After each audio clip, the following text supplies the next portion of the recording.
Alors, nous allons parler de la réception du travail institutionnel dans le cadre de mes recherches sur l'ethnomathématique et les mathématiques comme levier de dynamisation des territoires.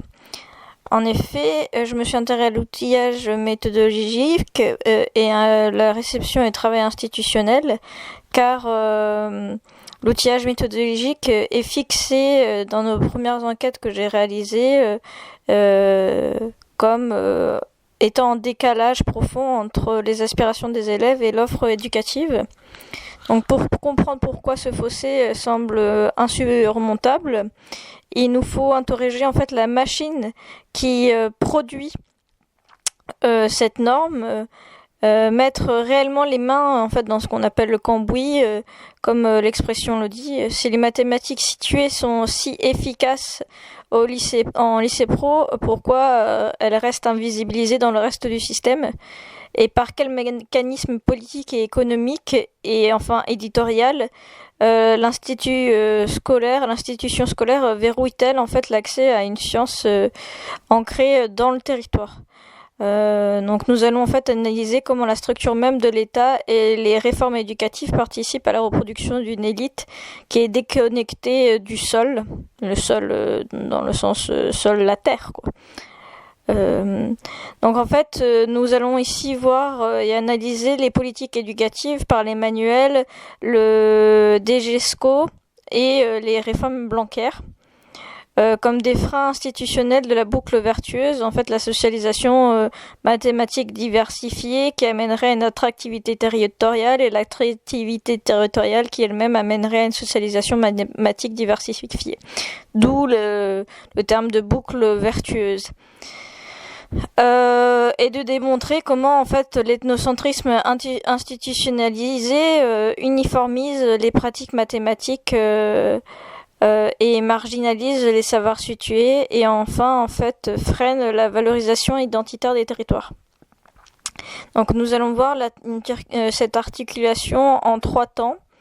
Le premier, il examinera tout simplement les mécanismes de privatisation et d'uniformisation des programmes scolaires. Après, nous verrons aussi l'analyse des trajectoires des personnes ayant travaillé à la DGESCO et la reproduction en fait des élites. Et dans une troisième partie, on essayera en tout cas des solutions pour un financement plus inclusif. Pour ce qui est des types d'identité que nous allons évoquer, il s'agit en fait d'identité institutionnelle et professionnelle. On analyse comme identité des acteurs publics tels que DGESCO, les enseignants, les directeurs d'établissements, etc., qui est façonné par des politiques éducatives centralisatrices et des formes successives, notamment sous Blanquer, de nouvelles pratiques normées qui ne sont pas toujours en accord avec les différents publics qui doivent recevoir les enseignements mathématiques scolaires. Donc nous allons chercher en fait ici à montrer les tensions entre la conservation et le conservatisme institutionnel d'enseignement et de pratiques mathématiques dites conventionnelles.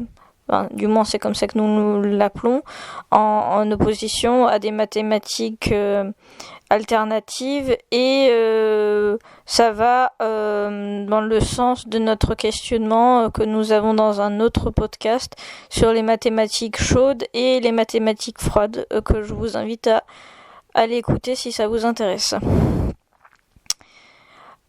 Donc l'objectif de ce podcast, c'est de comprendre comment les dispositifs institutionnels favorisent ou freinent à l'inverse l'émergence de pratiques alternatives et leurs effets sur la légitimation des comportements et des postures d'acteurs.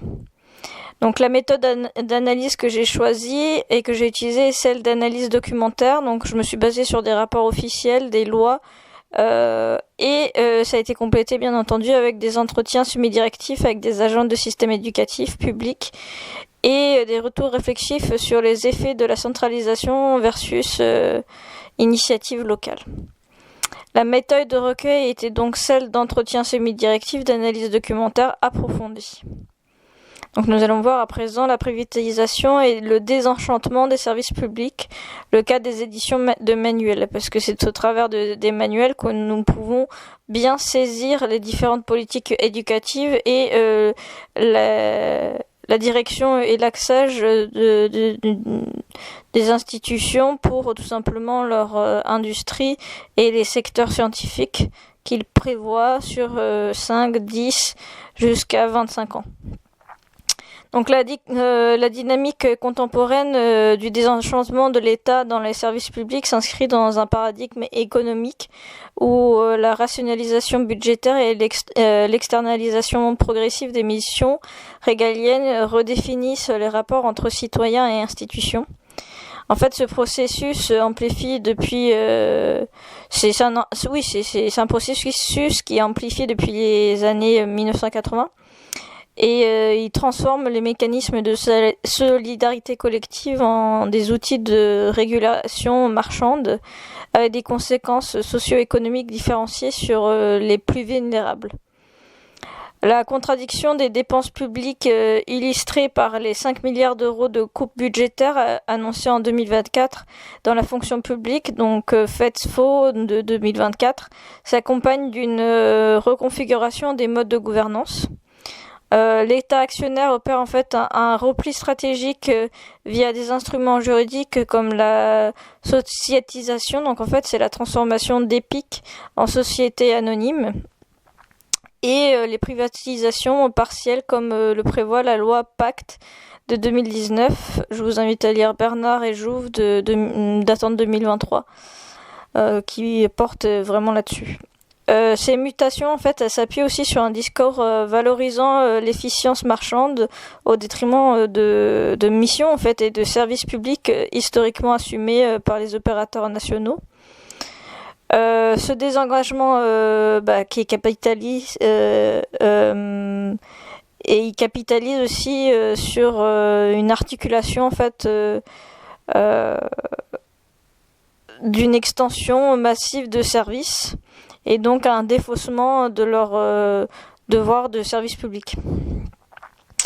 Donc c'est en fait plus de 30% des contrats publics qui sont concernés et qui désormais sont des secteurs sensibles comme l'insertion professionnelle ou en fait l'énergie, parce que ça ne touche pas que la question de l'éducation.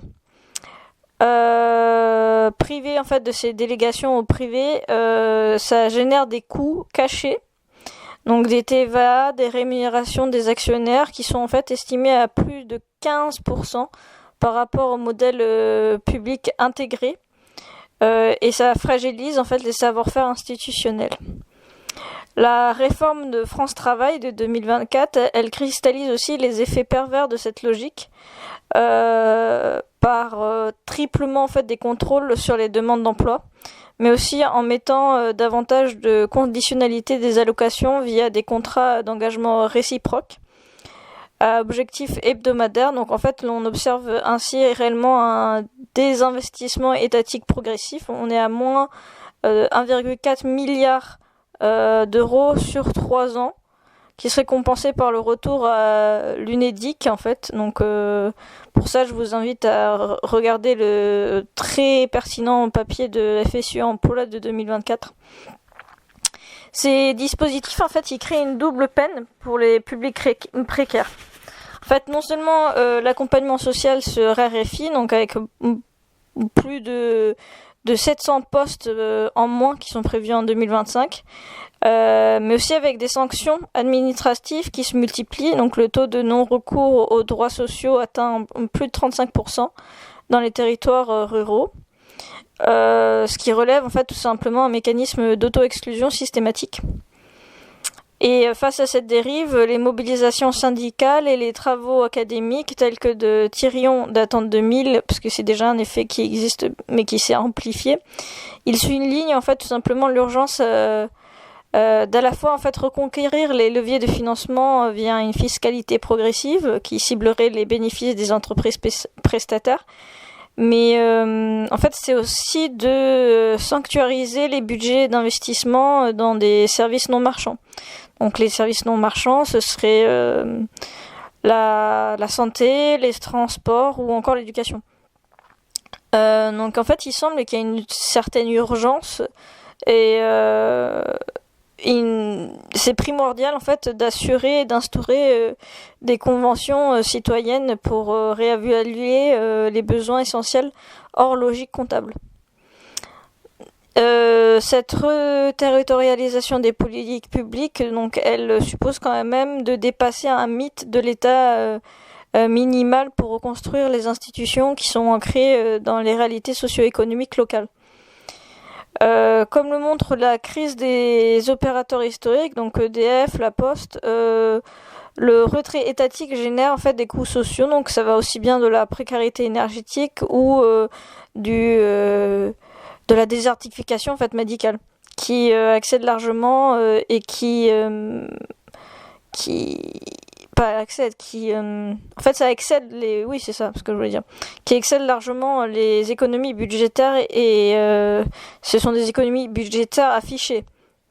La transformation du système scolaire français, en fait, depuis les années 1980, elle illustre parfaitement et de manière saisissante la dynamique de désenchantement progressif de l'État sous l'effet conjugué de la rationalisation budgétaire et de la flexibilisation du recrutement. Et enfin aussi d'une pression accrue sur les personnels. Cette évolution, elle est loin, mais alors vraiment loin d'être neutre, et elle affecte profondément en fait la qualité du service public, donc le service public d'éducation, hein, et la condition enseignante, tout en accentuant les inégalités sociales. Donc depuis la loi d'orientation sur l'éducation de 1989, le recrutement des enseignants a connu des profondes mutations.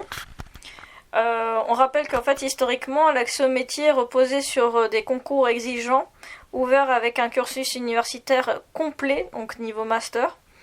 Or, les réformes récentes, notamment la réforme de la formation initiale des enseignants, donc c'est la loi numéro 2019-828 du 6 août 2019 de transformation de la fonction publique, ça a conduit en fait à une précarisation des recrutements. Parce que tout simplement, il est possible maintenant, dans certains cas, de recruter des enseignants dès la licence, via des contrats de professionnalisation ou carrément des statuts de contractuels sans garantie de titularisation. Et cette évolution, elle vise à répondre à une pénurie de candidats, mais elle transforme le métier en une fonction plus flexible et jetable, où l'expérience et la stabilité sont plus la norme. La politique de rigueur budgétaire s'est traduite par une succession de décrets Clem. Et je sais pas pourquoi je pense aux déchets. Et de lois qui limitent en fait les moyens alloués à l'éducation nationale. En 2025, ouais. Il y a eu un décret du 25 avril, ouais, qui a été annulé.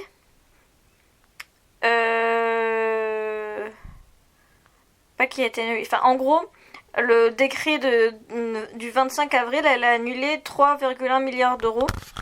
Et c'était ces 3 milliards d'euros, 3,1 milliards d'euros de crédit budgétaire pour l'ensemble de l'État. Donc en fait, ça affecte directement les marges de manœuvre du ministère de l'Éducation nationale. Et en fait, parallèlement à ça, il y a une circulaire, elle qui est du 30 décembre 2024. Elle imposait la gestion des dépenses publiques aux seuls services votés.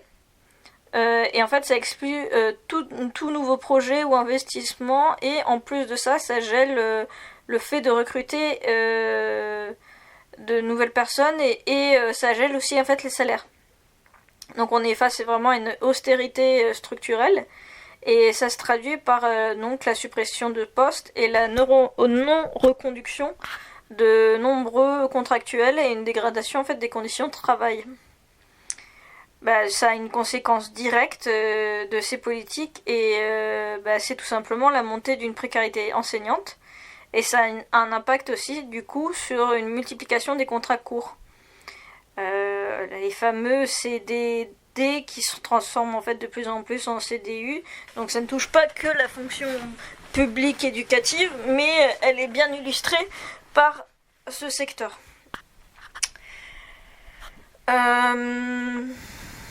Donc en fait on est vraiment sur une pression qui est loin de favoriser en fait l'épanouissement social, mais l'épanouissement professionnel aussi. Et du coup en fait ça génère un malaise profond et ce qu'on appelle une perte de sens du métier. Et on en revient en fait à cette question plus globale de la société de perte de sens en fait qui amoindrit et minimise une problématique sociétale et structurelle importante. Et en fait derrière ces chiffres et ces lois il y a en fait tout simplement des hommes et des femmes qui sont passionnés en fait, qui voient leur engagement fragilisé et les jeunes enseignants, eux, ils sont recrutés sans expérience, sont confrontés donc du coup à des classes difficiles, sans un accompagnement suffisant. Et les plus anciens, ils sont désabusés par la dégradation des conditions de travail et partent plus tôt ou carrément changent de métier. Les élèves, en fait, eux, ils subissent des effets de cette instabilité. Ils doivent faire face à un turnover des enseignants, à des classes surchargées, des inégalités de territoire accrues, et ça particulièrement en fait dans les zones rurales et les quartiers populaires où le ressenti du désenchantement de l'État est encore plus fort. Je peux dire sans tressailler ou sans doute que depuis en fait des décennies, la France elle traverse une mutation profonde de ses structures politiques, économiques et sociales. Et ce bouleversement en fait est souvent marqué par des discours sécuritaires, des débats identitaires qui trouvent en fait son origine dans la cession progressive des logiques financières et spéculatives au sein même en fait des lieux de pouvoir. Donc on a vraiment une financiarisation de l'État et de ces institutions qui n'est pas en fait sans conséquence. Elles fragilisent les droits sociaux, elles entravent l'accès aux sciences et au savoir, et elles remettent aussi en cause en fait le rayonnement tout simplement du pays.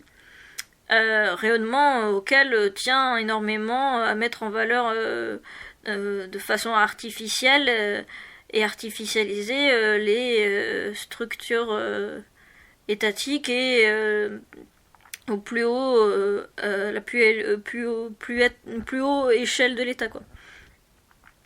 Il s'agit en fait tout simplement du coup d'un processus vraiment insidieux qui se cache sous couvert de modernisation d'une organisation en fait d'une forme de dépossession collective.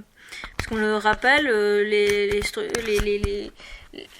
l'accès à l'éducation, à une éducation pour toutes de qualité est quand même un droit et est quelque chose qui appartient à tous et à la collectivité en tant que collectif et pas enfin bref.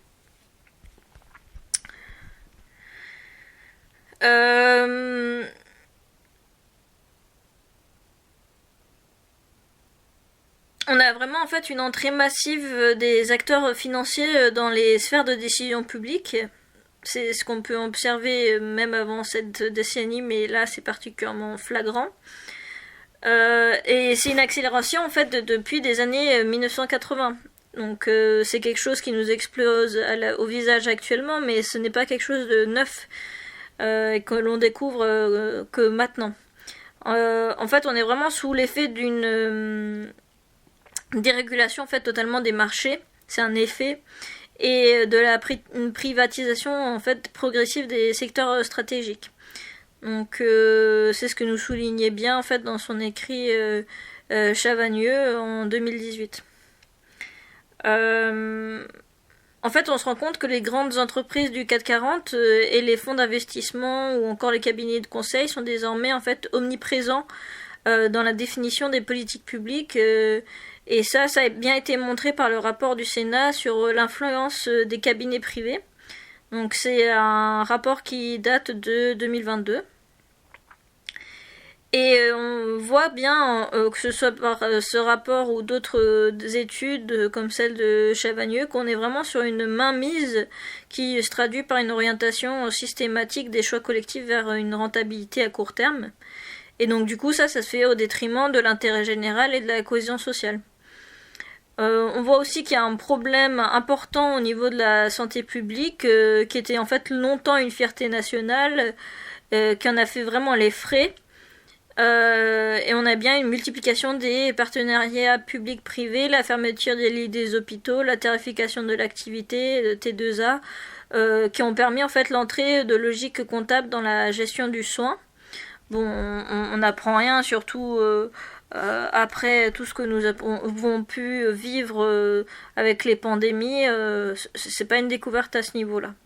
En 2024, en fait, la France a chuté du 16e rang mondial des systèmes de santé selon le classement Bloomberg, alors qu'elle occupait en fait le premier rang en 2000 d'après l'OMS. Donc en fait on est vraiment sur une chute vertigineuse. Et ces inégalités d'accès aux soins, en fait, elles explosent avec des déserts médicaux qui s'étendent et le personnel hospitalier, il est épuisé, quitte la fonction publique. Donc nous avons d'un côté un rayonnement factice qui est promu pour rester à la table des leaders, et de l'autre, nous avons en fait un pays qui se casse la gueule. La même logique en fait prévaut aussi dans l'éducation. Donc la réduction des moyens, la précarisation des enseignements, la multiplication des évaluations standardisées, la montée en puissance en fait du privé qui affaiblit le service public d'éducation.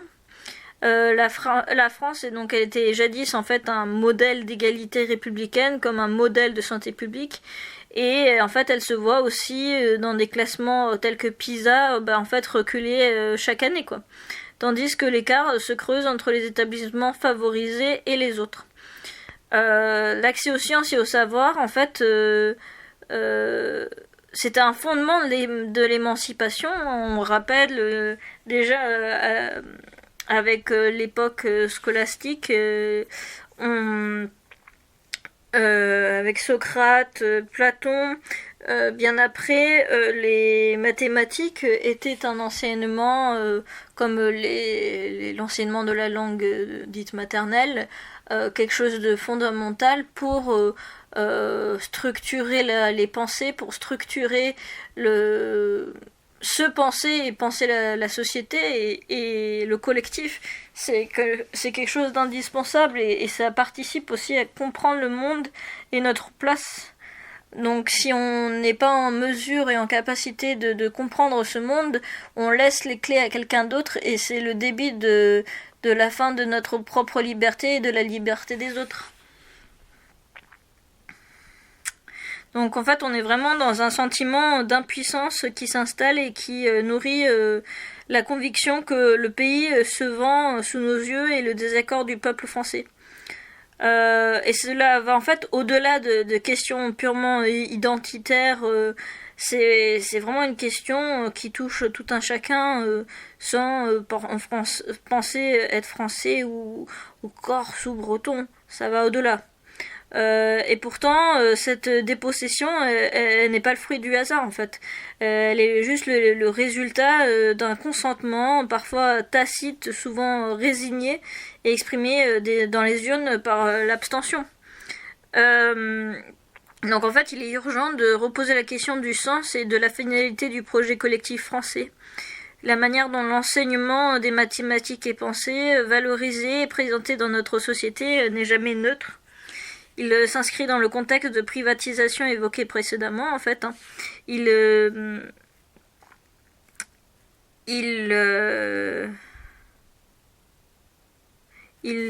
s'inscrit en fait dans un contexte idéologique et politique plus large où certains savoirs sont érigés en modèle de réussite individuelle, alors que d'autres en fait pratiques sont plus collectives ou moins immédiatement rentables.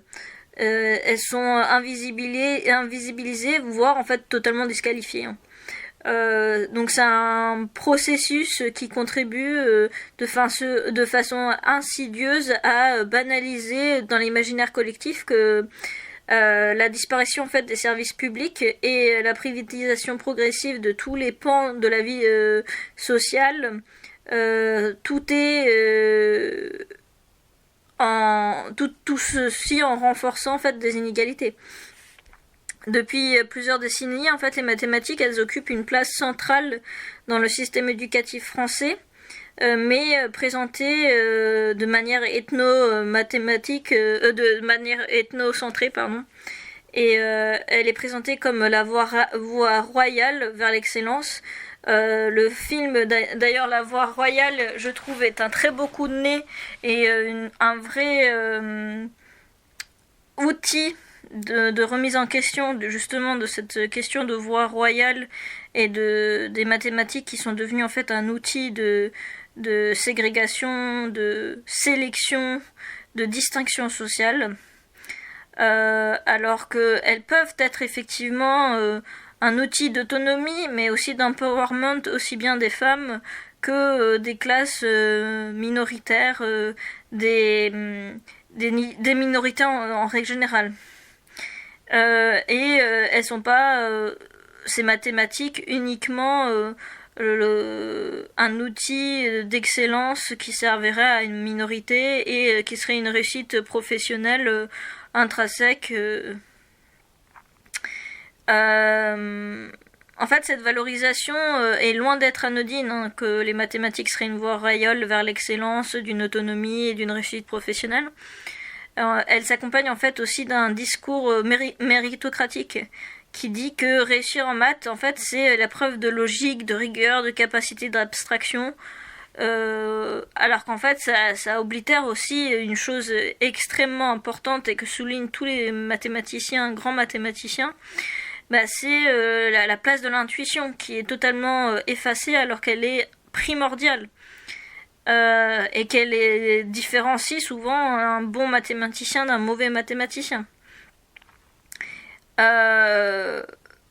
en fait, ces qualités de logique, de rigueur, de capacité d'abstraction sont censées en fait garantir un accès à une meilleure filière, aux métiers les plus prestigieux et in fine en fait à une ascension sociale.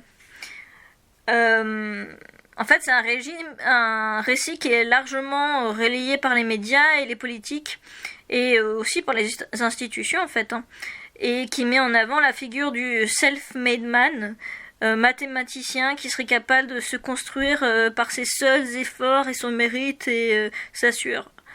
L'accent, en fait, est mis sur la performance individuelle et l'esprit de compétition, et même l'innovation. Et ça, c'est en fait au détriment de la coopération, de l'entraide. Ça oblitère aussi tous les systèmes réels de fonctionnement des échanges des savoirs, du voyage pour aller voir une autre manière de concevoir les mathématiques, hein, de concevoir des problèmes, de résolution. En fait, on reste quand même dans une vision très ethnocentrée, donc du coup des pratiques et de la manière même de concevoir les mathématiques. Les savoirs issus des autres disciplines, bien entendu, ou d'autres formes d'intelligence, en fait, sont niés. Ou alors moqués. Et cela fait, en fait, qu'on invisibilise et on disqualifie des pratiques pédagogiques alternatives ou même encore des parcours moins linéaires et des compétences sociales ou artistiques qui seraient pourtant essentielles à l'équilibre d'une société. En fait, l'idée sous-jacente est que chacun est armé des bons outils. Ici, la compétence mathématique serait en fait responsable de son propre destin et que l'État en fait n'aurait plus rien à garantir à l'égalité réelle des chances ni à corriger les inégalités structurelles. Vachement pratique. Donc en fait, cette logique, elle s'inscrit dans le paradigme du capital humain. Boltanski et Schiapello, je vous invite à relire leurs écrits. 1999, qui légitime en fait le désenchantement en fait de l'État. Ainsi, si l'échec est individuel, en fait la société n'a plus à porter la charge collective vu que c'est individuel. Donc chacun pour sa gueule et tout va bien. Le glissement idéologique, en fait, elle s'accompagne d'une privatisation rampante de l'éducation et des services publics. Et les familles les mieux dotées en ressources financières et culturelles, en fait, elles peuvent investir dans des cours particuliers, des écoles privées ou encore des activités extrascolaires. Alors que dans d'autres voies, leur opportunité, elle se réduit.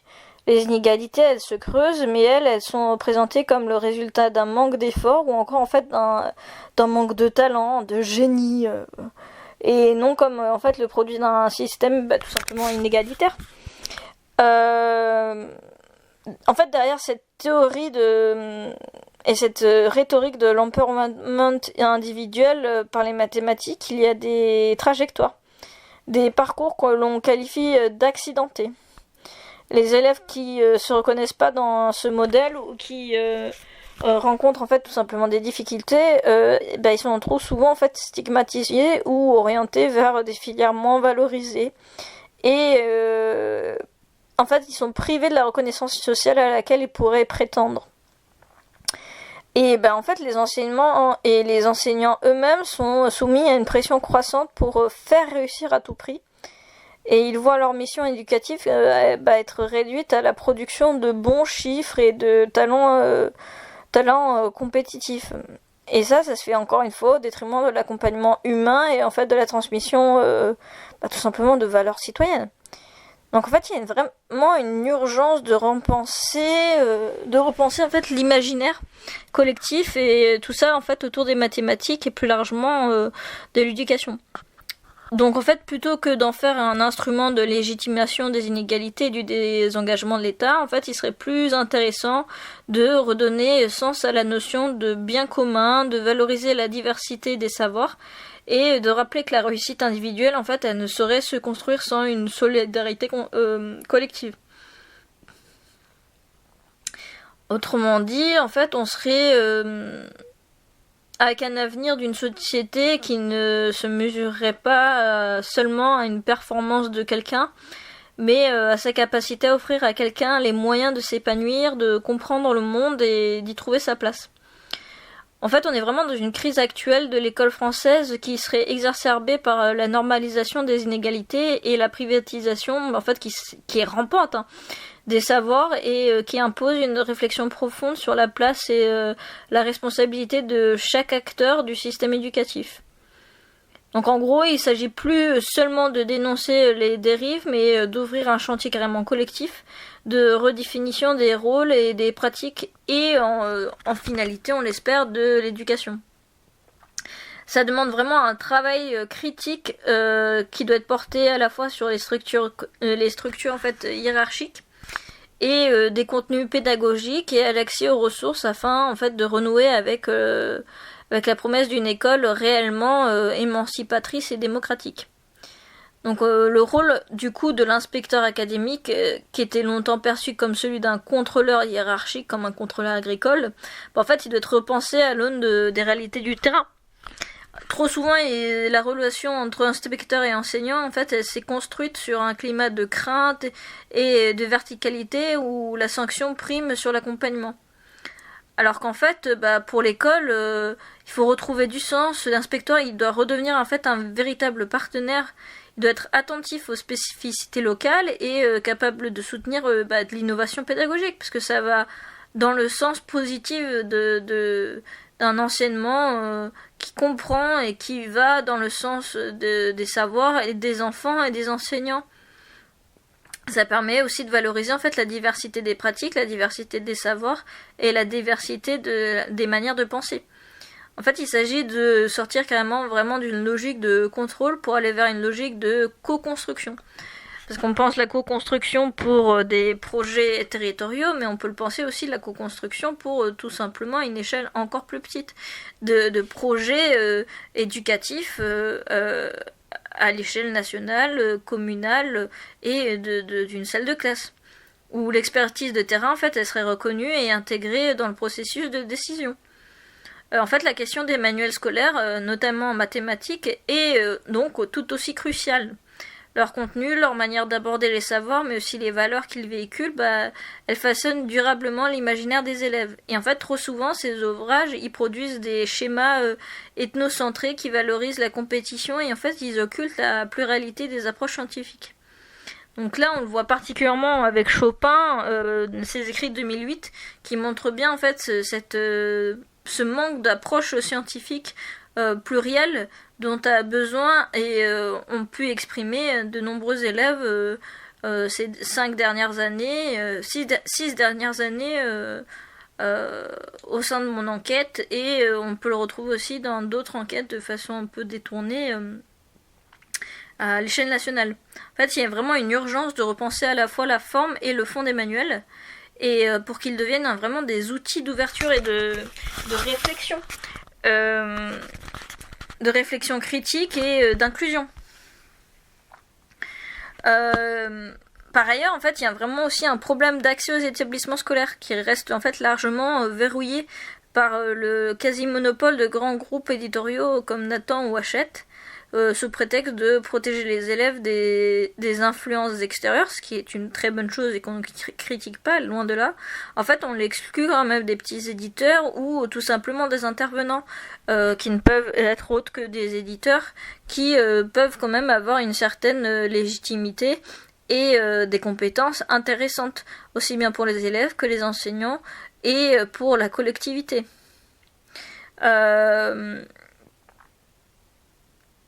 En fait, il pourrait proposer tout simplement des visions alternatives, mais moins normées et moins soumises aux intérêts économiques du 440.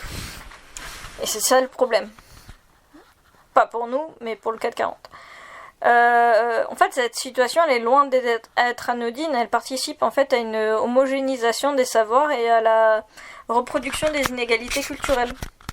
Donc, c'est ce qu'on retrouve en fait avec les écrits de Lahire qui le présentent bien. Et tout simplement, en fait, ouvrir une école à une diversité éditoriale, ce serait aussi ouvrir aux élèves la possibilité de se confronter à d'autres regards sur le monde, de s'approprier des savoirs, de se rendre compte qu'on peut présenter d'une autre façon qu'un manuel serbe ou un manuel français sont tout aussi bien pour apprendre une notion mathématique sur les matrices ou sur les tangentes à des niveaux différents. Et que du coup on se confronte à d'autres regards et que c'est ne serait-ce que biologiquement quelque chose qui est un bienfait pour nos systèmes neuronaux, qui permet de créer de nouveaux systèmes et qui permet d'avoir une capacité à s'ouvrir à plus de connaissances et à mieux comprendre toujours plus de choses, et donc ouvrir aussi le domaine de la recherche futur à de nouvelles perspectives, et à pas se rapprocher à un effondrement aussi bien intellectuel qu'un effondrement du système de recherche actuel. Mais alors du coup on pourrait se poser la question, donc qu'en est-il en fait des inspections scolaires en France actuellement ? En fait, le système d'inspection scolaire en France, c'est un rouage essentiel du pilotage de l'éducation nationale, mais c'est un univers en fait qui est souvent opaque, qui est marqué par des logiques hiérarchiques et des enjeux de pouvoir, et avec des réalités financières en fait qui sont souvent méconnues. Les inspections, elles sont organisées selon une triple logique qui sont celles disciplinaires, thématiques et territoriales. En fait, ce sont 3 grands corps qui se partagent les missions. Donc il y a l'inspection générale de l'éducation nationale, IGEN, et les inspecteurs pédagogiques régionaux, donc la IPR, et les inspecteurs de l'éducation nationale, IEN. En fait, ces 3-là constituent le grand corps. Donc chacun, en fait, il agit à une échelle et à un échelon spécifique du national au local, en fait, sous l'autorité du ministre ou du recteur de l'académie.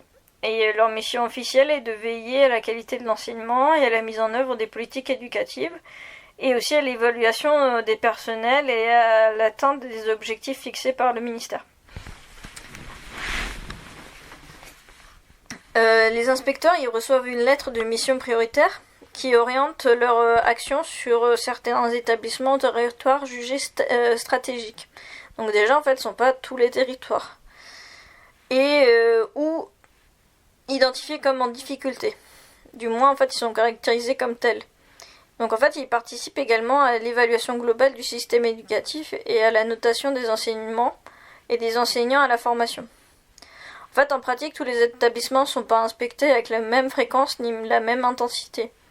Les critères de sélection, en fait, ils relèvent d'une analyse préalable des résultats scolaires, les besoins identifiés lors de visites précédentes ou de la volonté, en fait, de vérifier la mise en œuvre de réformes récentes. En fait, c'est ce que l'on peut lire officiellement lorsque l'on interroge les inspecteurs. Les critères apparaissent tout de suite plus flous. En fait, les établissements en difficulté, ceux ayant connu des incidents ou affichant des résultats jugés insuffisants, sont souvent priorisés. Inversement, en fait, les établissements réputés tranquilles ou performants, en fait, eux peuvent rester plusieurs années sans inspection approfondie. Et en ce qui concerne les enseignants, en fait, la sélection n'est pas aléatoire du tout quand on parle avec les inspecteurs, mais dans une logique similaire, les enseignants, en fait, ils sont souvent inspectés en priorité quand ce sont des enseignants en début de carrière, donc ça peut paraître logique, pour valider ou pour validation ou titularisation. En fait, ce qui est a priori donc logique, on pourrait s'y attendre, mais tout comme pour ceux qui ont fait l'objet de signalements de plaintes, mais il y a aussi les enseignants en poste dans les établissements sensibles, qui eux se voient être très souvent inspectés, ce qui suit en fait la logique d'a priori. En fait, on base l'inspection sur une réputation des établissements scolaires et le lieu de localisation, donc sectoriel de l'établissement. Et un des derniers cas qui est concentré et qui est concerné, ce sont ceux qui postulent à des promotions ou des missions, ce qui sous-entend en fait que les promotions ou mobilités sont conditionnées. Donc ça joue sur le sentiment d'être fliqué et un manque de reconnaissance et de confiance qui est donné à l'enseignant. En fait, on comprend aussi qu'il y a une certaine banalisation d'une mise en place d'un système enfantin de la carotte et du bâton. C'est assez infantilisant, effectivement. Et cette sélection, elle peut générer en fait un sentiment d'injustice ou même d'arbitrage ou d'arbitraire, plutôt. D'autant qu'en fait, l'inspection individuelle, elle reste un moment redouté et elle est vécue comme un contrôle plus que comme un accompagnement. Et l'inspection, elle n'est pas dénuée d'enjeux financiers, hein, bien entendu. Le rapport produit par les inspecteurs, en fait, ils servent à justifier l'allocation des moyens, la réputation des individus, la réputation de l'établissement, mais aussi la répartition des budgets. Et même, ça peut arriver d'aller jusqu'à la fermeture ou la fusion d'établissements. Donc en fait, ça s'inscrit vraiment dans une logique de performance et de gestion qui est issue de l'OLFT, donc loi organique relative aux lois de financement. Et en fait, ça impose à l'éducation nationale d'attendre des objectifs quantitatifs et qualitatifs. Et les choix d'inspection peuvent donc être influencés par des impératifs budgétaires.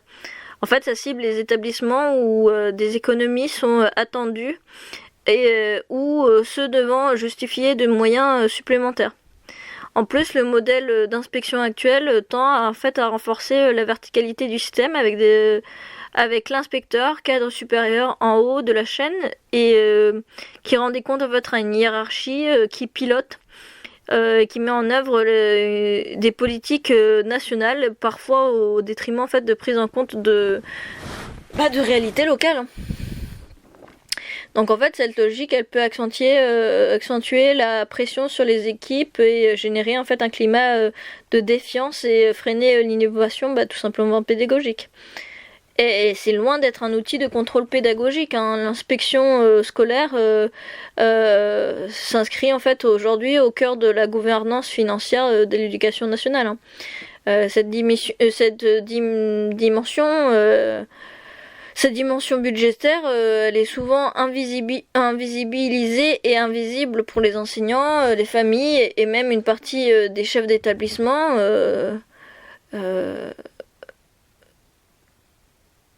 Et elle oriente pourtant, en fait, elle oriente les pratiques d'inspection et les décisions qui en découlent.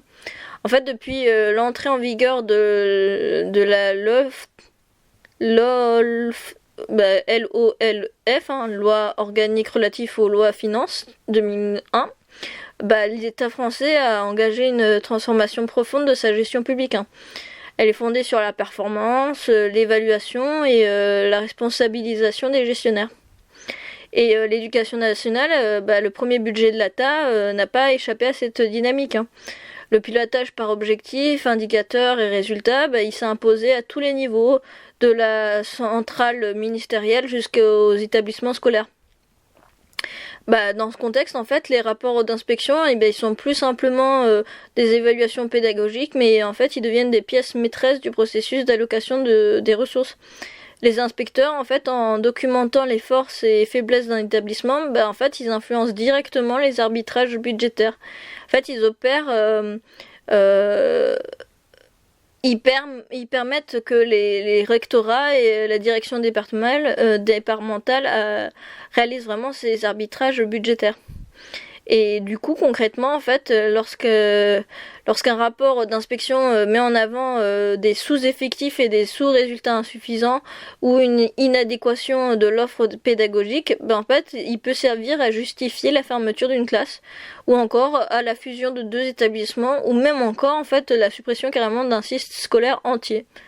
À l'inverse, en fait, s'il y a un rapport qui souligne la dynamique d'un établissement, ses projets innovants, ses besoins spécifiques, ça peut appuyer en fait une demande de moyens supplémentaires, qu'il s'agisse de postes d'enseignants, de personnels médico-sociaux ou en fait un crédit de fonctionnement. En fait, si vous savez pas ce que c'est un crédit de fonctionnement, moi non plus au début je savais pas ce que c'était, puis j'ai découvert ça et j'ai fortement été étonnée. Le crédit de fonctionnement, en fait, c'est aussi appelé le crédit d'exploitation. Et en fait, c'est un crédit court. C'est un crédit court dans le sens où c'est un crédit à court terme qui est destiné en fait à financer des besoins de trésorerie qui seraient liés à un cycle d'exploitation. En gros, il intervient lorsque les recettes, donc paiements reçus, et les dépenses, donc c'est charges à payer, en fait, ils ne coïncident pas dans le temps. Et donc ça permet ainsi en fait de maintenir l'équilibre financier au quotidien. Donc en fait ces crédits sont votés chaque année par le Parlement dans le cadre de la loi de financement en application de la loi LOLF. Et ça encadre strictement la chaîne de la dépense publique. En fait, politiquement, le crédit de fonctionnement, il traduit la volonté de l'État ou de la collectivité de garantir la continuité des services publics. Donc en fait, c'est l'éducation, santé, administration, etc. Et il permet aussi la dépense et la maîtrise de cette dépense publique. Il s'inscrit en fait dans une logique de contrôle démocratique et le Parlement en fait il fixe chaque année par le vote du budget un plafond. C'est un plafond de crédit pour chaque mission ou chaque programme.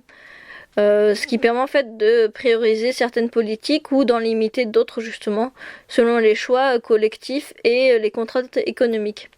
En fait, financièrement, le crédit de fonctionnement en fait, il repose sur une double logique, celle de gestion du court terme et de régulation budgétaire. Le crédit de fonctionnement en fait, c'est donc ça a la croisée en fait de 2 logiques politiques. L'arbitrage des priorités, contrôle démocratique et financière. Équilibre budgétaire, gestion de la trésorerie. Et sa gestion, en fait, elle conditionne la qualité des services publics. Donc en fait, on a un crédit qui est insuffisant, qui peut conduire à des restrictions de moyens, des reports d'investissement ou à une dégradation des conditions de travail. Alors qu'un crédit bien calibré permettrait d'assurer en fait la continuité et l'efficacité de l'action publique. Donc ça, c'est dans un contexte de contraintes budgétaires qui serait croissant. Et la question du crédit de fonctionnement, en fait, il devient plus que hautement politique, en fait. Ça révèle vraiment les choix de société, les priorités collectives et même parfois les tensions entre les gestions comptables et l'ambition en fait de services publics.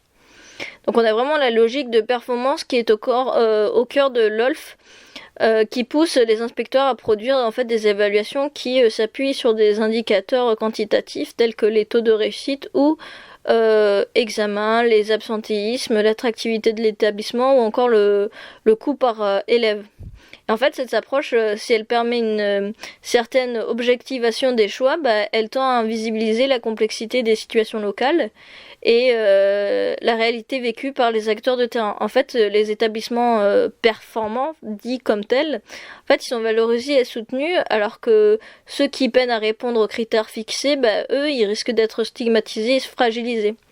En fait, c'est vraiment une logique qui peut conduire facilement à des effets pervers, hein. Les équipes pédagogiques peuvent être tentées de jouer le jeu des indicateurs au détriment en fait de l'accompagnement des élèves qui seraient le plus fragiles. Les chefs d'établissement en fait dans ce même temps ils sont soumis à une pression de résultats. Ils peuvent privilégier des stratégies de court terme et parfois au détriment en fait de l'innovation ou de l'inclusion.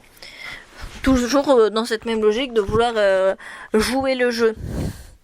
Et de manière globale, en fait, le sentiment d'injustice, l'impuissance grandit chez les personnes qui voient leur engagement réduit à une ligne budgétaire ou à un taux de réussite. En fait, l'évolution récente de l'enseignement des mathématiques en France, tant dans ses contenus que dans ses méthodes d'évaluation, n'est pas sans lien en fait avec la transformation plus large du pilotage de l'État et des services publics.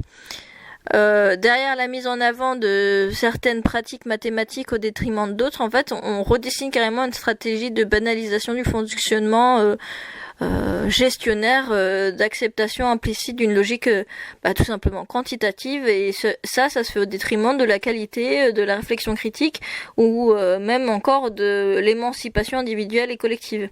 En fait, c'est une vraie orientation qui est loin d'être neutre, hein, qui porte en germe un risque de tiers-mondialisation, et je dis bien de tiers-mondialisation progressive de secteurs clés comme l'éducation et la santé, hein.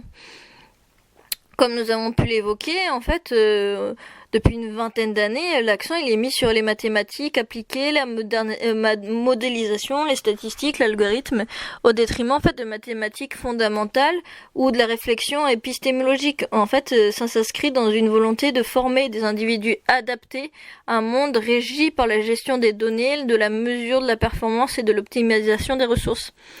Briand qui a écrit un très bel article en 2017 décrit bien en fait ce changement de paradigme de l'enseignement et des pratiques mathématiques. Et en fait les programmes scolaires, ce que nous avons pu voir nous, ils valorisent, comme ce que nous avons pu voir avec les inspecteurs, ils valorisent la résolution de problèmes standardisés en fait, et la manipulation d'indicateurs, la production de résultats chiffrés, tout ça en fait au détriment de l'exploration de la créativité ou de la compréhension des enjeux sociaux et éthiques des mathématiques. En fait, cette orientation, elle façonne l'imaginaire des élèves qui apprennent à considérer le monde à travers le prisme de la quantification, de la rentabilité et de la compétition.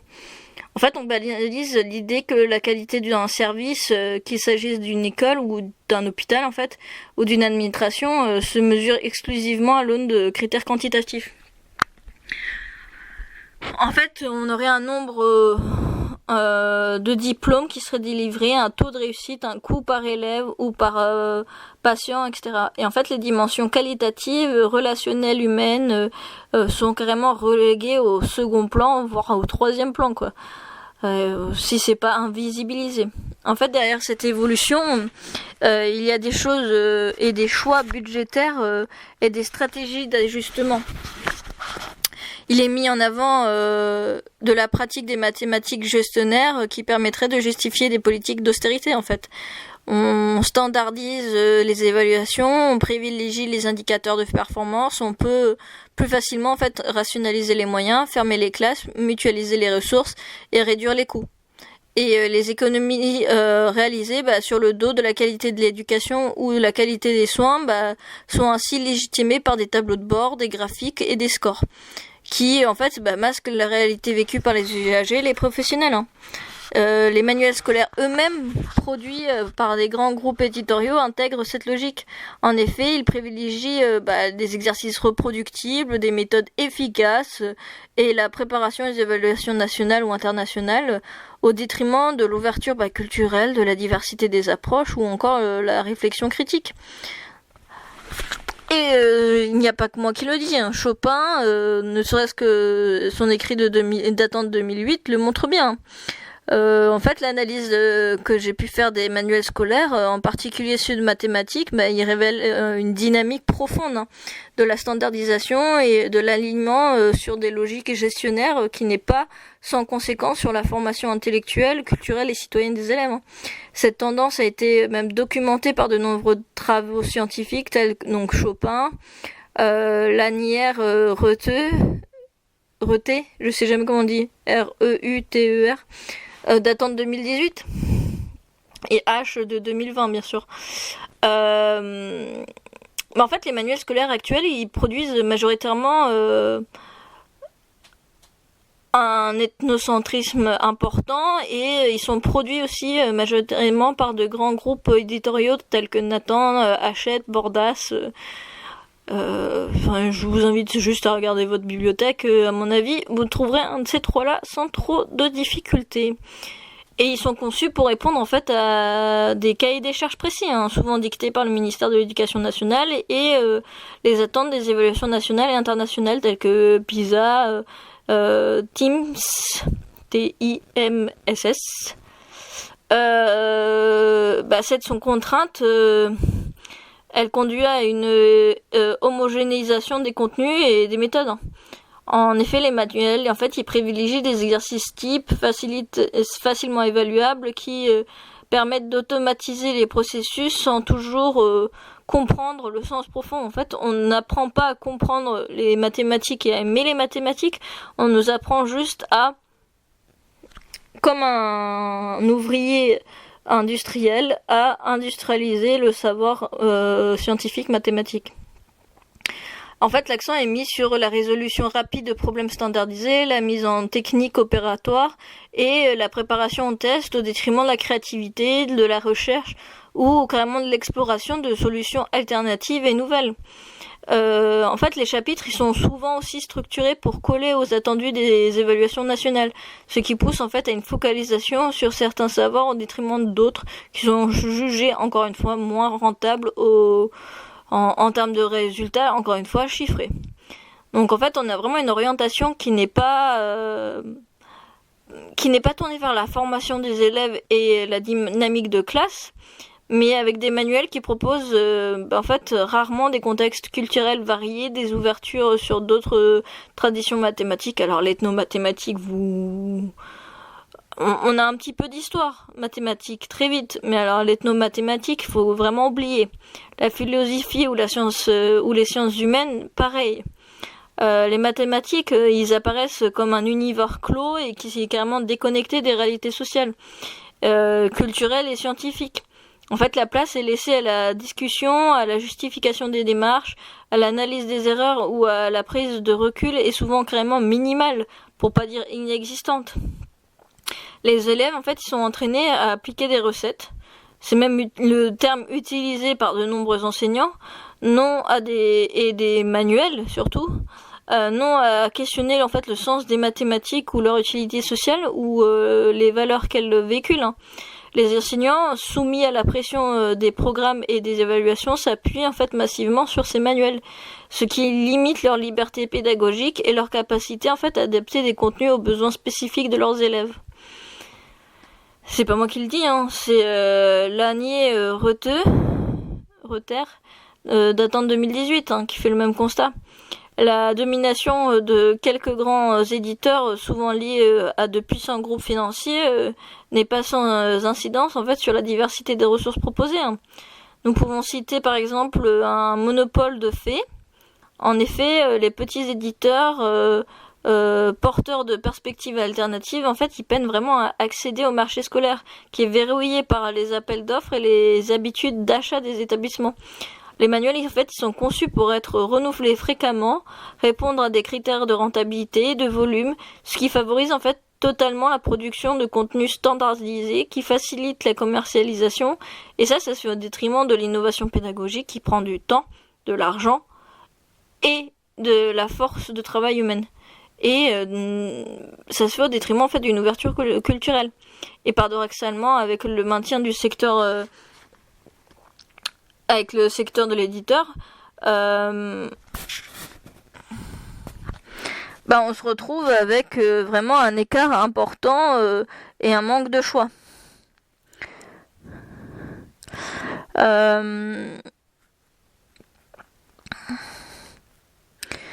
En fait, on se retrouve vraiment avec une analyse du marché des manuels scolaires en France qui met en fait une réalité structurelle où la concentration extrême du secteur entre les mains de quelques grands éditeurs qui façonnent non seulement l'offre pédagogique mais orientent aussi en fait l'imaginaire collectif autour de la transmission des savoirs et de leur finalité sociale.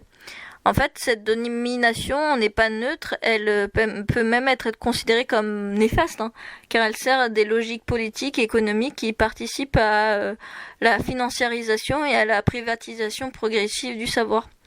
Et tout ça, en fait, en segmentant la population scolaire et en privant certains élèves d'un accès qui serait équitable à une diversité de ressources. Donc en fait, on peut compter 6 maisons. Hachette, Hatier, Nathan, Bordas, Magnard et Belin. Et ils se partagent en fait la quasi-totalité du marché des manuels français et scolaires depuis plus d'un siècle hein, quand même. Leur appartenance à des puissants groupes éditoriaux, Editis, Lagardère, Albin Michel, Humain6. En fait, ça renforce leur capacité à imposer leurs produits et à verrouiller l'accès au marché pour les éditeurs indépendants ou alternatifs. En fait, cette concentration s'explique par des facteurs économiques, toujours, intégration verticale, maîtrise de la distribution, force de frappe humaine, renouvellement régulier des programmes scolaires, et par la capacité de ces groupes à répondre rapidement, en fait, tout simplement aux exigences institutionnelles, notamment lors de changements de programme. Donc en fait, on a vraiment une domination éditoriale qui n'est pas seulement une question de la part de marché ou de rentabilité. Hein. Les grands éditeurs, en dialogue constant avec des instances ministérielles, en fait, ils adaptent leur contenu pour répondre à une logique politique de gestion de savoir bien en amont de la prise de connaissance même des programmes par les petits éditeurs. Nous pouvons constater une bizarrerie sur le fonctionnement des enveloppes allouées. Le financement des manuels scolaires varie effectivement en fonction des niveaux scolaires et a priori en fait on pourrait s'y attendre au regard de la montée en niveau, la compétence des individus qui doivent donc engranger plus de compétences, ce qui demande des manuels plus conséquents et avec un niveau de compétence pour les rédiger. Mais en fait la répartition ne serait pas de ceux de 2025. En fait, ce sont des contenus qui sont responsables du financement des manuels scolaires de français et de mathématiques. Et elles sont prises en charge en totalité ou partiellement. En fait, c'est-à-dire que les communes les moins dotées ne sont pas forcément en mesure d'offrir une même qualité d'accès à des connaissances, pas au même type de connaissances qu'en capitale par exemple. En fait, dès le début de la scolarité, les élèves ne se trouvent pas forcément avec les mêmes capacités financières symboliques face aux connaissances. S'il est vrai qu'à partir de l'année 2024, en fait, l'État a commencé à financer les manuels, cela reste ceux de CP et CE1. Et ceci en cofinancement en fait avec les communes qui ne sont donc pas totalement déchargées en fait de ces frais. La démarche de cofinancement, elle ne s'observe pas de manière égale sur le territoire non plus. Ça reste un ciblage exceptionnel et le financement des manuels à destination des écoles primaires, elle s'inscrit dans l'enveloppe des charges de fonctionnement scolaire des communes. Et en fait, l'usage de ces financements sont soumis à une ligne obligatoire ou dédiés de manière homogène à ces achats de manuels uniquement. Et en fait, dans le cas des financements des manuels scolaires, les financements se font de manière centralisée par l'État qui alloue à une enveloppe budgétaire qui est dite fléchée spécifiquement pour ce but d'achat des manuels. Et en fait, chaque établissement se voyait attribuer un financement précis dédié à l'achat des manuels, et en réalité, ce budget, lors de mes observations dans les collèges de Poitevin et Bordelais, se sont avérés être en fait utilisés pour l'achat d'ouvrages, en particulier pour les CDI et des usages en classe de livres, pas uniquement catégorisés comme des manuels. Donc en fait, malgré un usage des budgets qui s'adapte à des manques de ressources bibliothécaires scolaires, en fait, les établissements, les collèges reçoivent un crédit spécifique pour les manuels à partir de budget de l'éducation nationale, hors des budgets des intercommunalités et des communes. En fait, dans le cas des lycées, ce sont les régions qui financent l'achat et ou le prêt de manuels scolaires. La gratuité ou non des manuels est donc dépendante des politiques régionales. Et les modalités sont variables en fonction des subventions directes, sous comme des prêts ou encore en fait des dotations pour l'achat des manuels numériques. Et les intercommunalités, elles ne sont pas impliquées structurellement dans le financement des manuels. Donc en fait, on peut dire que que l'économie de production des manuels scolaires destinés aussi bien au collège qu'au lycée ou en mathématiques repose en fait sur un marché qui est monopolisé par quelques grands éditeurs et sur des allocations budgétaires votées par l'État, donnant en fait une certaine coloration.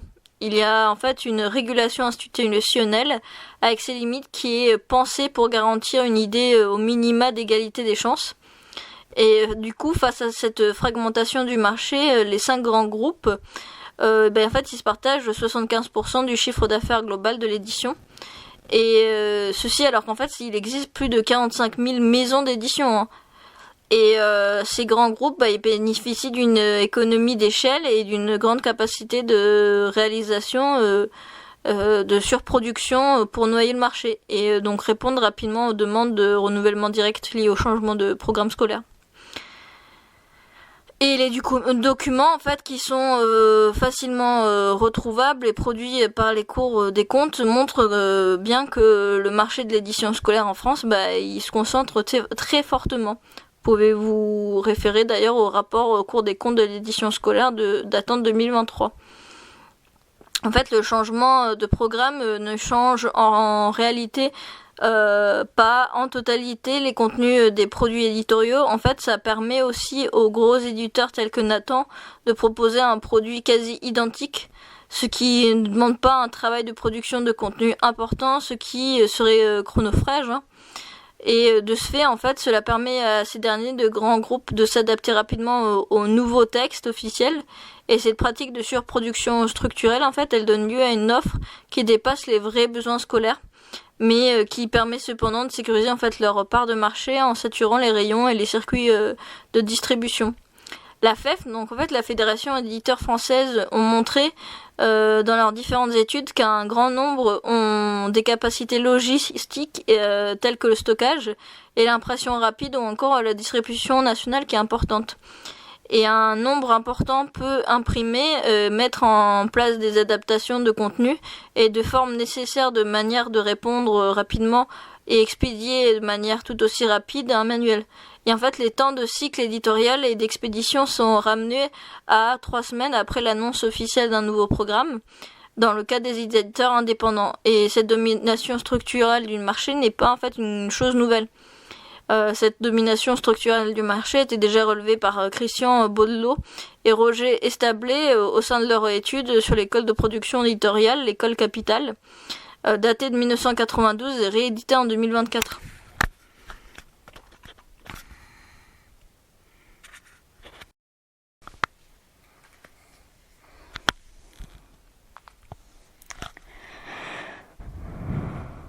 En fait, on a une lecture qui se contente souvent à analyser les aspects techniques des lignes éditoriales, mais en fait, en réalité, le choix des vocables, les thématiques et les styles des illustrations, entre autres, ils répondent aussi à des logiques politiques.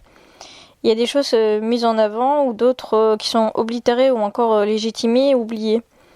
En plus de cette politisation des contenus qui passe par le travail éditorial, en fait, les réunions et la mise en comité éditorial, cela passe aussi et ça participe au renforcement des logiques politiques. Il y a au sein des réunions éditoriales, en fait, des logiques de positionnement dans le monde politique de certains acteurs au détriment d'autres, et des logiques de clientélisme qui sont similaires au monde politique qui se met en place. En fait, on peut construire des schémas d'acteurs démontrant de ce clientélisme entre les cercles influents du monde académique, les autres fonctions et fonctionnaires de l'éducation nationale et les secteurs politiques. En fait, les choix des collections, des thèmes répondent à des injonctions de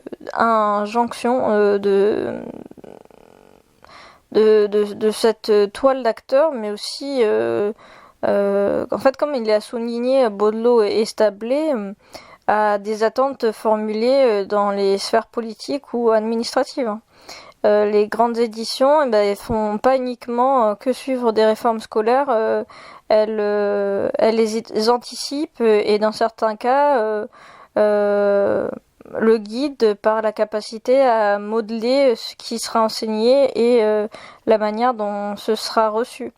En fait, au-delà d'une question d'adaptabilité industrielle et d'une réponse à un enjeu industriel, la production éditoriale traduit en fait une adaptation permanente à un agenda politique et institutionnel.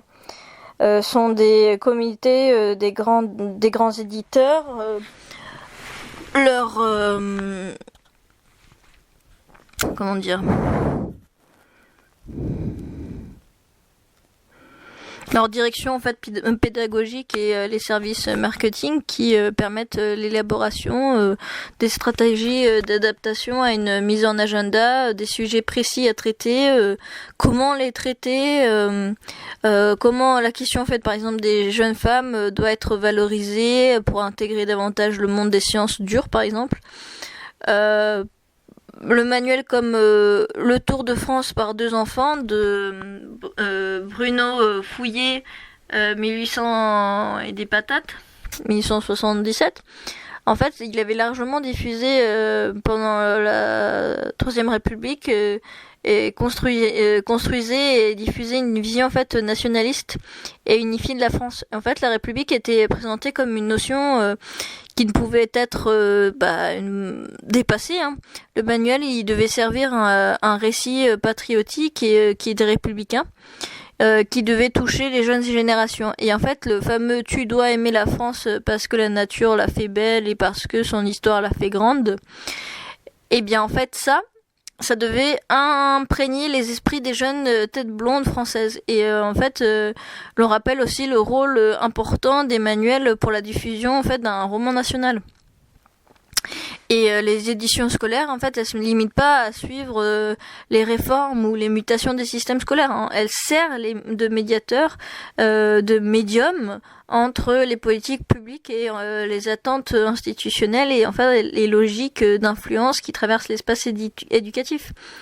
En fait, les manuels, ils ont une fonction structurante aussi bien en tant qu'outil de transmission qu'outil de socialisation. Les manuels, ils véhiculent des modèles sociaux, des représentations collectives. Ils sélectionnent, ils organisent, ils priorisent les contenus selon des schémas de valeurs qui sont liés à des horizons d'attente politique et à des équilibres de pouvoir. Et les manuels, ils privilégient des contenus de reproductibilité, d'adapter à une évaluation quantitative, et ça favorise en fait une vision utilitariste et gestionnaire de l'éducation. En fait, c'est une approche segmentée et qui segmente la population scolaire en fonction de sa capacité à s'adapter à ces normes et en renforçant en fait des inégalités d'accès à la réussite. Et elle verrouille aussi en fait l'accès au marché. Les éditeurs les éditeurs en fait ils sont empêcher on empêche aussi du coup l'émergence de ressources en fait alternatives et souvent plus inclusives et critiques et culturellement diversifiées. Et cela conduit en fait à une privatisation du fait du savoir, où seuls les élèves issus de milieux favorisés ont accès à des ressources complémentaires qui peuvent bénéficier d'une réelle en fait diversité pédagogique. Les nouvelles éditions sont publiées au rythme soutenu et sont souvent sans modification substantielle pour stimuler la demande et maintenir en fait des prix élevés, ce qui peut peser sur le budget des familles et des collectivités et faire croire à vraiment une qualité du manuel et qu'il faut acheter celui-là et pas un autre. Donc ça a plusieurs incidences à la fois psychologiques et culturelles et budgétaires. En fait, les élèves, dès le plus jeune âge, en fait, ils sont sensibilisés à une vision du savoir comme marchandise. On est vraiment sur une marchandisation du savoir, une marchandisation de l'éducation. Les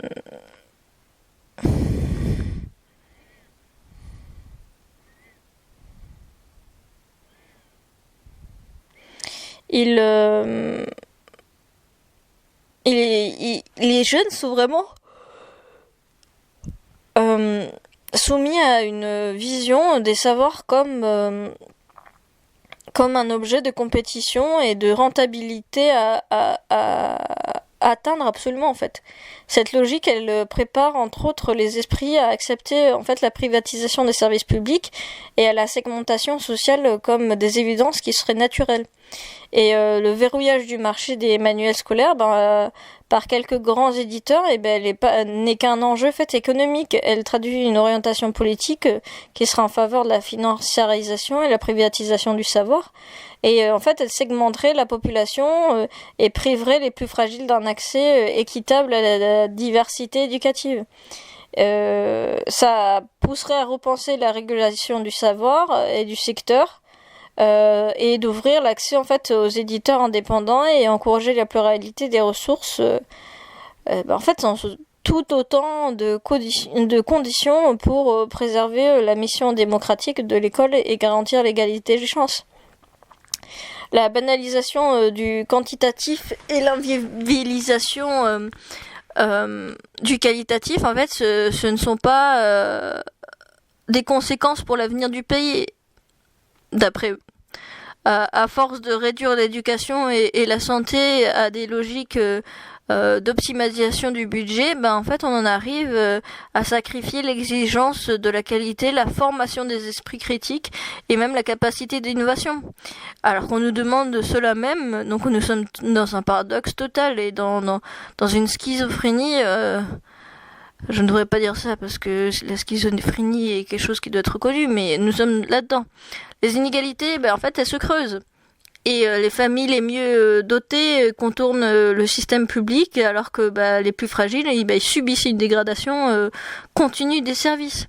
En fait, la France, longtemps, elle était un modèle d'un service public de qualité. Elle se targuait de cela, et en fait on glisse progressivement vers une situation où l'accès à l'éducation et à la santé de haut niveau devient un privilège. La France lorgnée et regardée en bavant l'Amérique, c'est chose faite, elle le devient. Et les classements internationaux, ils en témoignent avec le recul dans les enquêtes PISA, l'explosion des déserts médicaux, les fuites des talents. Autrement appelé la fuite des cerveaux, mais il faut aller au-delà de cette question de fuite des cerveaux. C'est aussi la fuite des capacités économiques, de la force d'innovation, de la perte de confiance des citoyens dans leurs institutions, de la perte de confiance dans les sciences et d'aller tout droit dans un obscurantisme sévère. C'est grave. Ce processus, il n'est pas enrayé. Il porte en germe une tiers-mondialisation de secteurs essentiels. Avec tout cela, ça implique en termes de cohésion sociale, de justice et de capacité à affronter des défis du XXIe siècle. L'analyse des programmes éducatifs et des supports pédagogiques, en fait, il révèle une infiltration progressive des logiques financières au sein de l'enseignement des mathématiques français, des phénomènes qui dépassent la simple acquisition de compétences techniques pour façonner une vision normée du citoyen consommateur. En fait, les réformes récentes insistent sur l'anticipation des apprentissages financiers dès le CE2 à travers des fractions, des nombres décimaux présentés comme des outils de gestion budgétaire plutôt que des concepts en fait abstraits. Cette approche concrète s'incarne dans des manuels labellisés par l'État où en fait 73% des problèmes contextualisés concernent des situations d'achat, d'épargne ou de crédit. L'étude CM1 2015 en fait, elle montre que 9% des emplois français requièrent directement des compétences mathématiques financières. Ça, c'est l'étude du CMI.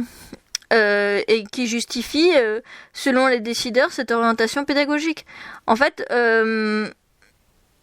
les exercices types, calcul de mensualité de crédit ou optimisation de placement, en fait, elles transforment les élèves en acteurs économiques avant même qu'ils n'acquièrent un esprit critique. Le rapport Deloitte de 2010, en fait, qui est cité dans l'étude CMI, en fait, il influence visiblement les programmes.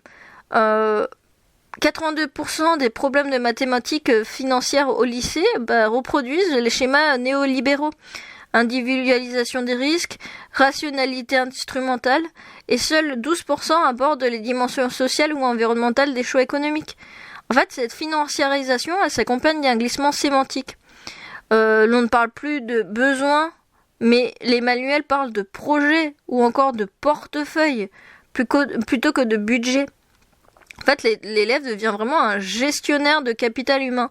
Une notion qui est en fait directement issue de la théorie du capital humain de Becker. En fait, l'enquête menée par le GRMS révèle que 68% des enseignants considèrent désormais les mathématiques financières comme un socle de citoyenneté responsable. En fait, paradoxalement, seuls 23% estiment maîtriser les enjeux éthiques qui en sont sous-jacents. En fait, le curriculum caché produit une naturalisation des mécanismes marchands. Les taux d'intérêt sont présentés comme des lois physiques intangibles au sein des manuels, et les inégalités sociales ils deviennent des écarts de mérite mathématique. La production sociale apparaît comme un véritable vecteur d'ajustement algorithmique, alors que la note de l'étude des CMI, seulement 4% des Français, en fait, ils utilisent au quotidien les savoirs financiers dans leur vie professionnelle. Ça nous intéresse vraiment sur leur prétendue utilité pratique. Face à cette dérive, certains manuels alternatifs et expérimentaux, donc en fait non labellisés, ils proposent à la fois des problèmes sur le calcul des inégalités salariales, que des analyses critiques des modèles prédictifs en économie et la déconstruction mathématique des discours publicitaires.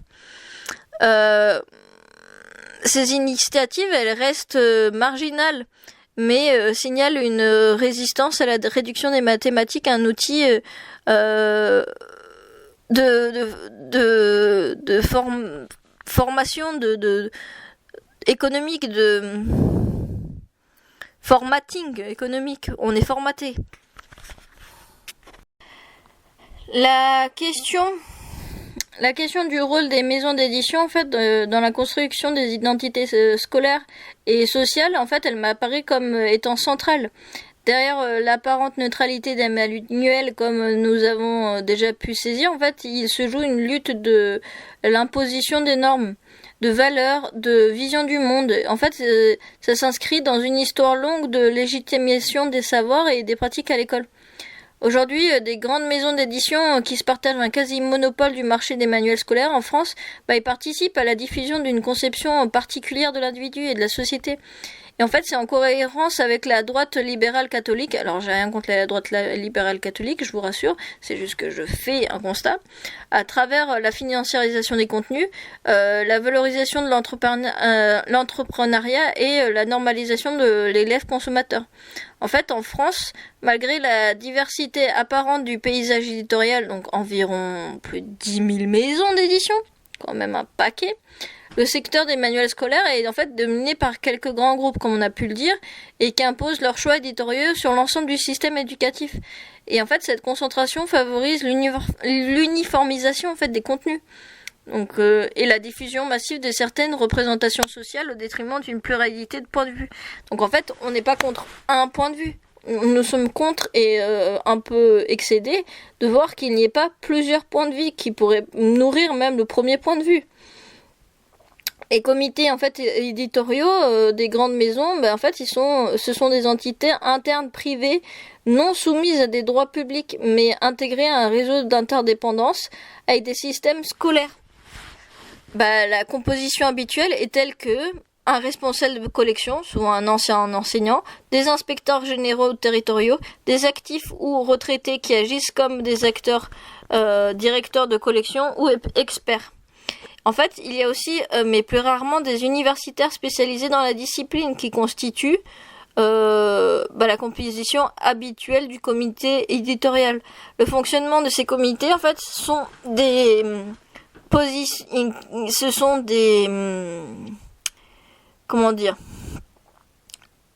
des buts tournés vers plus de conformité, plus efficace pour les examens, et ils choisissent des auteurs en fonction de leur réputation dans les réseaux institutionnels davantage que par leur reconnaissance par les pairs, leur reconnaissance scientifique et au sein de la société civile, disons. En fait, les manuels mathématiques, ils illustrent particulièrement cette tendance. Les exercices et problèmes proposés mettent fréquemment en scène des situations d'achat, de gestion de budget, de calcul de taux d'intérêt ou de rendement qui habituent en fait les élèves à envisager les mathématiques comme un outil de gestion financière individuelle. Donc c'est pas neutre et ça prépare bien l'élève à devenir un consommateur rationnel, adapté et qui optimise leur choix dans un marché. Donc ça c'est pas quelque chose de négatif, mais concevoir quelqu'un uniquement comme un consommateur éclairé ou non éclairé, c'est questionnable. Cela ne se cantonne pas néanmoins c'est seul le rôle du bon consommateur dans un système libéral capitaliste. L'on insiste à un esprit entrepreneurial. Cela s'observe d'abord par la mise en place de cours et d'aide à la création d'entreprises à l'université, puis cela s'est répandu à d'autres niveaux d'instruction, collège, lycée. En fait, les manuels scolaires, notamment en économie et en éducation morale et civique, ils valorisent de plus en plus l'esprit d'initiative, la prise de risque et l'auto-entrepreneuriat. En fait, les élèves sont incités à se projeter comme futurs créateurs d'entreprises, à innover. Alors, ça peut donner envie, à prendre leur destin en main. Ça donne vachement envie. Ça répond à des logiques qu'ils retrouvent dans leurs mangas, dans leurs animés, dans des romans.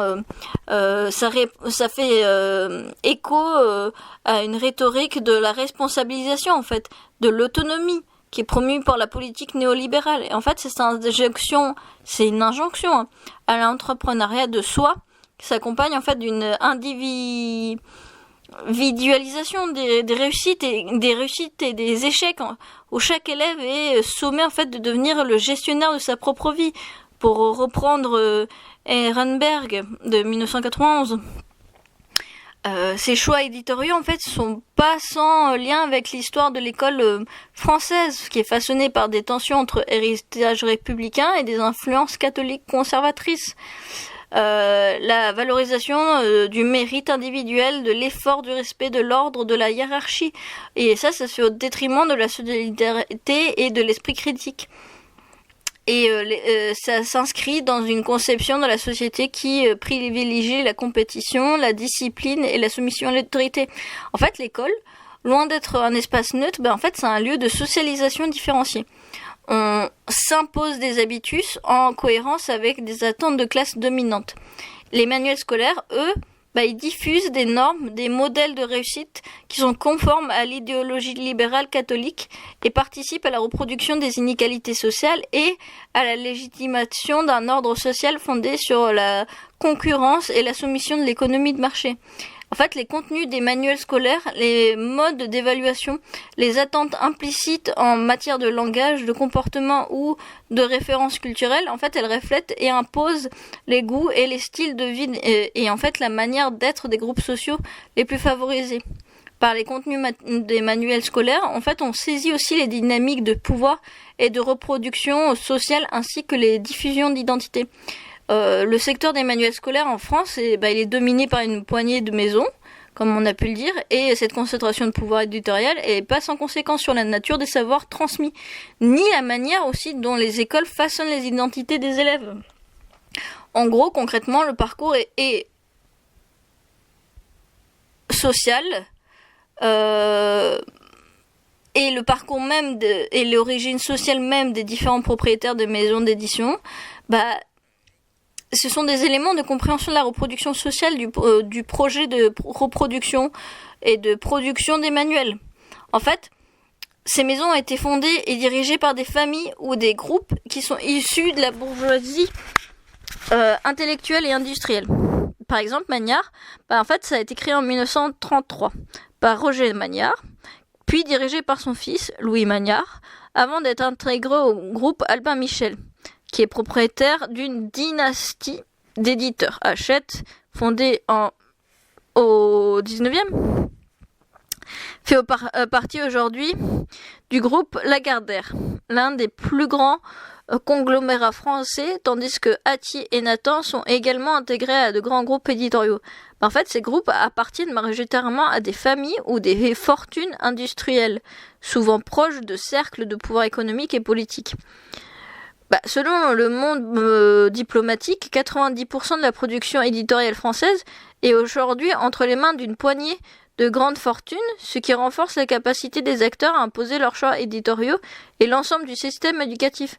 En fait, les propriétaires et dirigeants de ces maisons d'édition, s'ils sont issus de milieux sociaux favorisés et souvent passés par des grandes écoles qui sont dotées d'un capital culturel élevé et reconnus et connus pour ça, intégrés dans les réseaux économiques et politiques dominants. Cette homogénéité sociale, il se traduit par une vision du monde et des priorités éditoriales en cohérence avec les valeurs de la classe dominante et qui a pour effet la valorisation de la performance, de l'individualisme, de la rationalité gestionnaire et de la réussite entrepreneuriale. En fait, dans certains cas, des maisons d'édition ont été créées par des collectifs d'enseignement ou de syndicats, comme le Sudel, dans les années 1930, mais ces initiatives restent marginales. Marginalisés face à des puissances de grands groupes privés. Même les nouveaux acteurs comme le livre scolaire.fr, ils ont été rapidement intégrés à des groupes majeurs comme Hachette. Et ça illustre la capacité de marché à absorber toute nouvelle tentative d'alternative. Et la diffusion d'une identité de jeune entrepreneur ou de consommateur rationnel s'inscrit dans la droite ligne de l'idéologie libérale catholique qui valorise la responsabilité individuelle, la méritocratie et la soumission à l'ordre économique existant. En fait, les élèves ils sont ainsi socialisés à une intériorisation des normes et des valeurs qui correspondent aux attentes des classes dominantes. Et ça renforce la reproduction sociale qui a été analysée par Passeron, entre autres. En fait, derrière chaque manuel, il y a des choix éditoriaux, des arbitrages sur ce qui doit être appris, sur la manière de présenter les problèmes et sur les modèles de réussite proposés. En fait, pour les élèves issus d'un milieu populaire, se confronter à des situations de gestion financière ou d'entrepreneuriat, ça peut paraître étranger, voire intimidant. Tandis que les élèves de milieux favorisés, ils retrouvent des références familiales transmises dans l'environnement familial. Ainsi, les manuels, ce sont pas de simples outils neutres, mais bien des outils qui sont vecteurs de puissance de socialisation différenciée. Ils contribuent à assigner à chacun une place dans la hiérarchie sociale. Alors attention, ne vous méprenez pas, je suis loin de m'opposer à ce que les jeunes apprennent ces notions financières et économiques dans le cadre scolaire. Je considère au contraire qu'il s'agit d'une nécessité. Toutefois, il est important de ne pas se contenter d'une transmission passive ou dogmatique de ces savoirs, mais bien de favoriser une approche réflexive, critique et créative.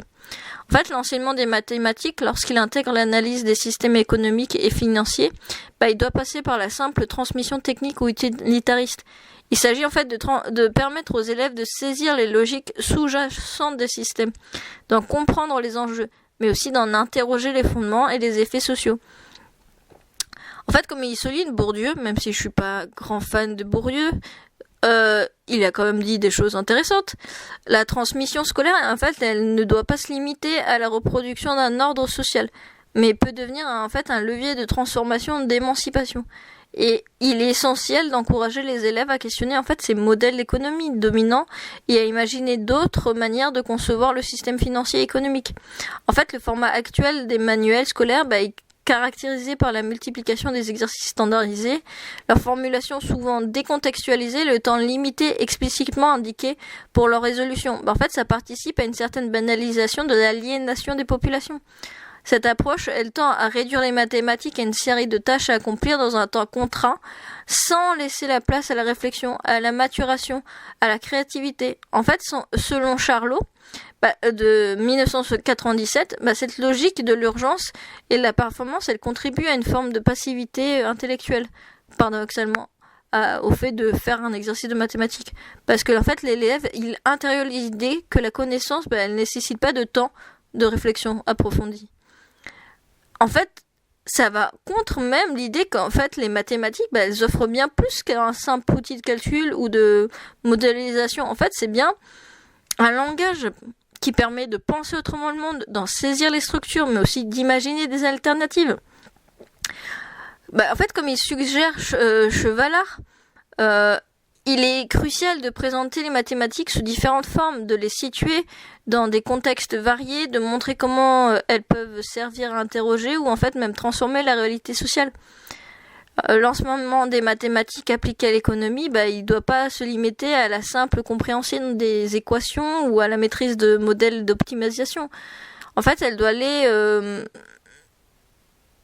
dans la formalisation des comportements économiques. Elle est cruciale pour des questionnements d'axiomes qui sous-tendent des modèles, car ce sont eux qui déterminent la portée et les limites des résultats obtenus.